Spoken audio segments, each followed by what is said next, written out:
Apa di antara bahaya ketika kita percaya dengan dukun atau tukang ramal?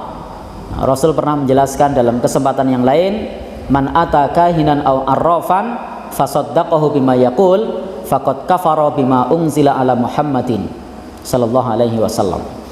Barang siapa yang mendatangi dukun atau tukang ramal lalu kemudian membenarkan ucapannya, maka dia sudah kufur kepada kitab suci Al-Quran, sudah kufur terhadap apa yang diturunkan kepada Nabi kita Nabi sallallahu alaihi wasallam ketika kita mendatangi dukun. Maka tidak boleh bagi kita untuk mendatangi dukun kemudian percaya dengan ucapan dukun atau ucapan tukang ramal itu. Bahkan di dalam hadis yang lain disebutkan, barang siapa yang dia percaya dengan dukun, maka lam tuqbal, tidak akan diterima sholatnya arba'ina subahan. Dalam riwayat lain arba'ina yauman, tidak akan diterima sholatnya selama 40 hari. Jadi sholatnya tidak akan diterima selama 40 hari.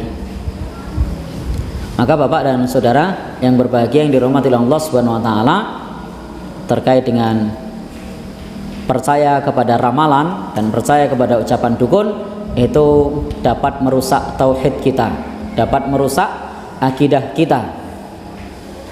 Maka Rasul mengingatkan kepada kita, fala ta'tihim, jangan datangi mereka.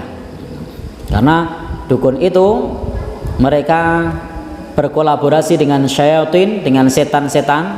Setan apa? Setan bangsa jin. Bima yasma'una min khabaris sama', yang mereka mendengarkan berita-berita dari langit, kemudian diceritakan kepada orang-orang yang datang kepadanya dan dibumbui dengan 100 kedustaan.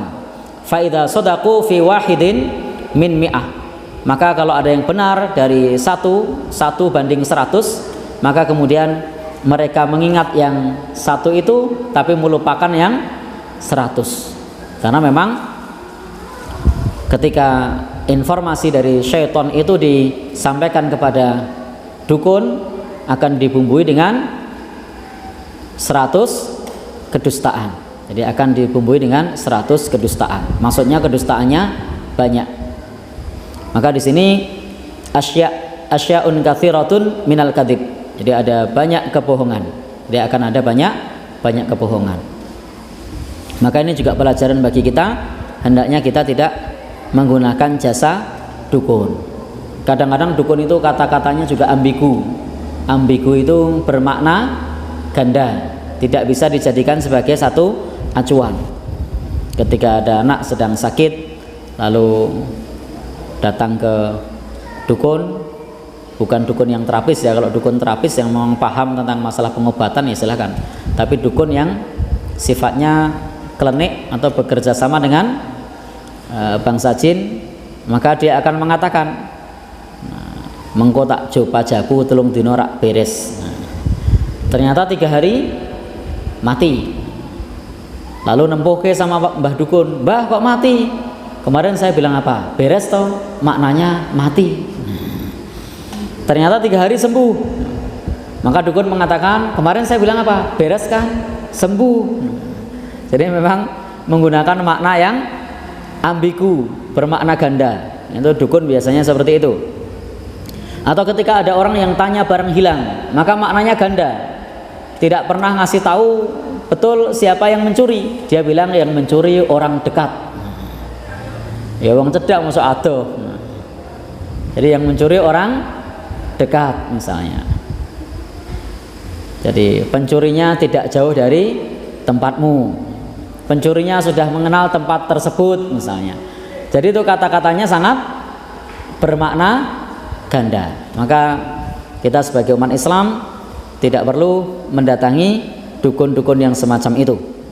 Kita cukup kalau ada barang hilang silahkan lapor pada pihak yang berwajib. Diproses kemudian ketemu, alhamdulillah.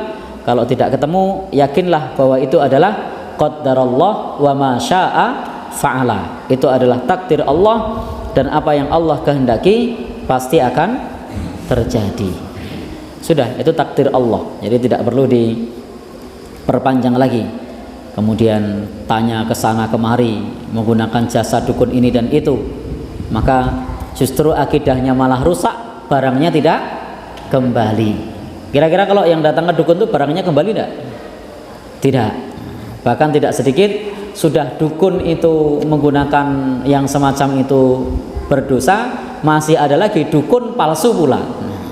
Dukun yang asli saja kerjasama dengan bangsa jin, kerjasama dengan menggunakan metode-metode klenik, mensekutukan Allah, itu jelas dosa. Ini sudah dukun palsu lagi.